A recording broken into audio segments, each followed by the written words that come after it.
So I actually get asked this question a lot, not necessarily from people that are coming to hire us particularly, but just in general, a lot of people want to understand what they've got to do to choose a good contractor. So, I have friends that'll call me because they're getting ready to do a kitchen or bathroom model and they want to know, hey, where do I find a good contractor? One thing I'd tell you is look in your mailbox, because I'm sure everybody these days gets inundated with contractors that are, sending out flyers. They're sending out, they're going to be in review magazines that come to your front door. There's all kinds of resources that are coming to your front door. And the interesting thing about that, when you sit back and think about it, is if you're getting something to your front door, or if it's in a magazine, those contractors are actually paying to advertise, which means they're not just a fly-by-night contractor. It means they've got the money that they can go out and advertise. So that's kind of a good tick from a, hey, are they going to be around, at least from a financial standpoint? There's also all kinds of review websites nowadays that you can go on. So, obviously everybody goes to the internet right away. They're gonna type in their whatever project you're looking for, and then what you're gonna find is it's gonna give you a list of 100 contractors. Well, again, look at the reviews. Don't just look at the star rating, but go in and read some of the reviews to see what people are saying about those particular contractors. What I typically tend to tell people is if you think James Hardy, for instance, is the majority of the siding projects we do are going to be James Hardy siding projects. What I tell people is not only so you found me as a contractor, but then go vet me on the James Hardy website. If the manufacturer's recommending contractors too, that's another great resource to actually go out and find the contractor. You're going to get thousands of mailings, especially depending on the time of year. If it's good for kitchens and bath or windows and doors or siding, you're going to get an influx of people emailing you.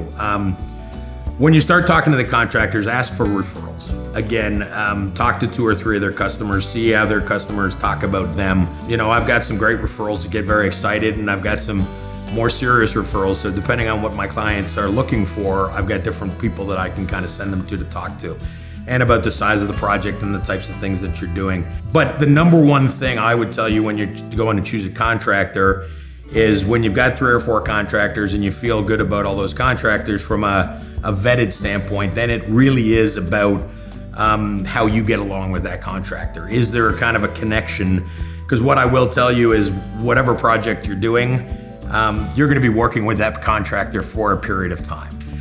There's the proposal stage, then if they've got to order materials, if they've got to do stuff, a lot of times I'm dealing with my clients for it can be anywhere from 30 days to 6 months, depending on what we're doing or what we're ordering.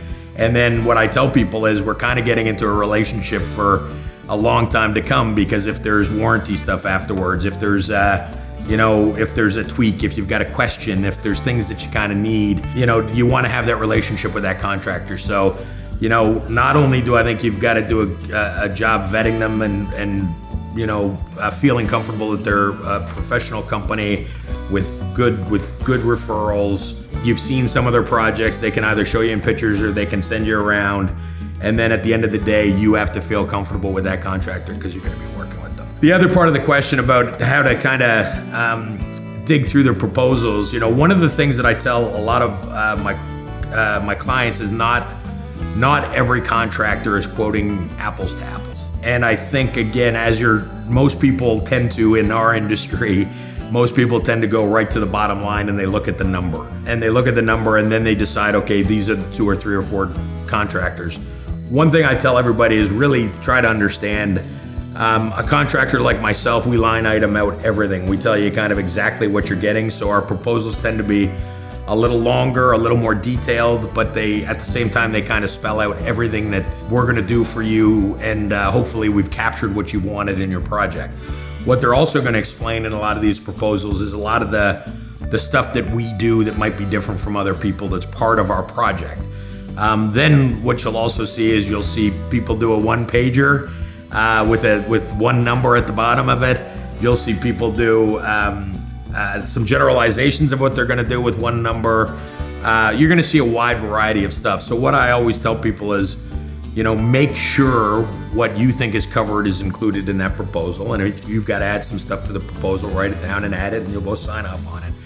But I think the biggest thing is that apples to apples comparison between the 2 contractors. 9 times out of 10, the two contractors are interpreting differently what you're looking for on the home.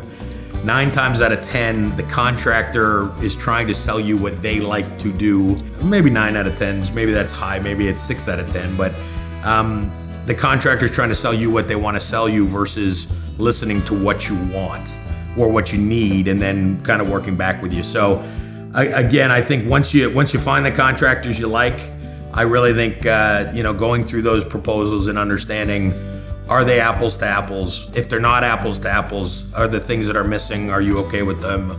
Can the other contractor potentially do those things? There's again, ways to kind of dig deep and understand which way you want to go with your proposals. Some contractors kind of bank on the add-ons on the job, knowing, hey, we're going to find, we've done 50 jobs like this. We know on these jobs this stuff has to do it. Other contractors, because they've had that experience, they actually put that right in their proposal so you don't have any surprises. And I think, that's another thing when you're vetting the contractors. You can say, hey, on their referrals, questions, most people say, hey, did you like the contractor? Did they do a good job? But asking a question like, hey, was there a lot of extras at the end of it? How did they handle surprises on the job, right? What happened with all that type of stuff? Because I think that's the stuff from a homeowner's perspective. Budgets are always important. From all our perspective, budgets are always important, and understanding what the project should cost and any potential surprises or pitfalls. Talking to when you're vetting the contractor in those conversations with referrals or other people, really understanding, hey, he's got a great price up front. Was there any surprises on the back end?